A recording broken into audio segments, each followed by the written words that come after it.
Hi everyone, my name is Morgan Reynolds, and if you're new here, welcome to my channel. This isn't just a place where we talk about money. This is where we uncover the truth behind financial betrayal, trauma, healing and power.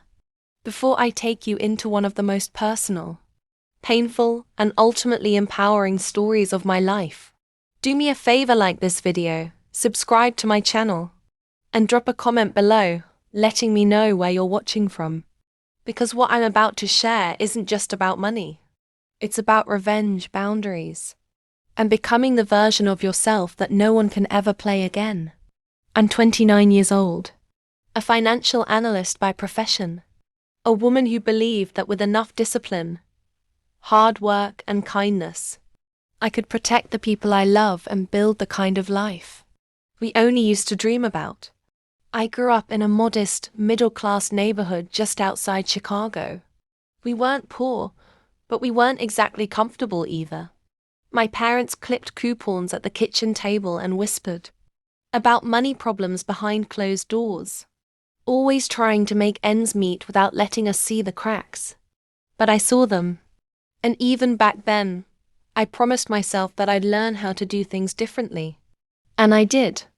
I worked hard, graduated high school with honors, earned a scholarship to Northwestern University where I studied finance and economics. I held 3 jobs at One Point campus coffee shop in the mornings, the library in the afternoons, and weekend shifts at a diner downtown. Every dollar I made had a purpose. Every sacrifice had a reason. After college, I landed a job at one of the top financial firms in downtown Chicago. I worked late, skipped parties, said no to distractions. Over the years, I built a flawless credit score, stacked up a healthy savings account, invested wisely, and bought my first condo at 27. I wasn't rich, but I was stable and proud of it. But here's the thing.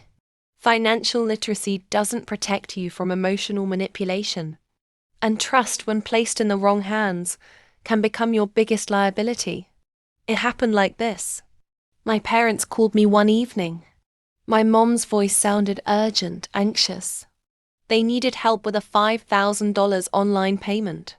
I didn't ask questions. They'd never borrowed money from me before, not like that. I thought it was a one-time thing. I thought it was family. So I handed over my gold credit card, trusting that they'd use it responsibly and pay me back within a couple of weeks. But 3 weeks passed, and I noticed something strange. My credit card notifications were off, but I decided to check my account out of habit. What I saw made my stomach flip. The balance wasn't $5,000. It was over $9,200. Gone.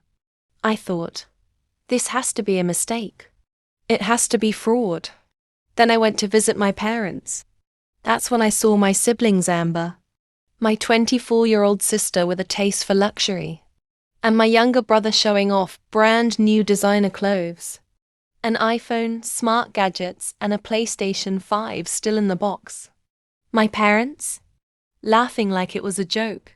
I told you we left you $1. My dad chuckled, like he'd done me a favor. $1 on my gold credit card. As if maxing out my line wasn't enough, they actually thought it was funny. That was the moment. The moment I went from hurt to heartless. They thought I'd just take the hit, that I'd get mad for a day, forgive them the next, and move on like nothing happened.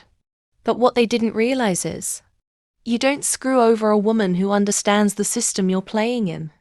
So I did what I do best.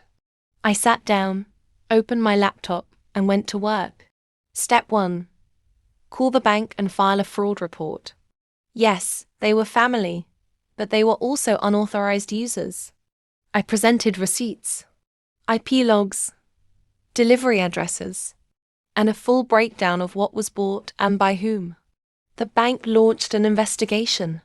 Step 2. Shut down everything I ever had tied to them. I cancelled the family phone plan, removed myself from any joint bills, subscriptions, or autopays. I pulled out of a co-signed car loan Amber never made payments on.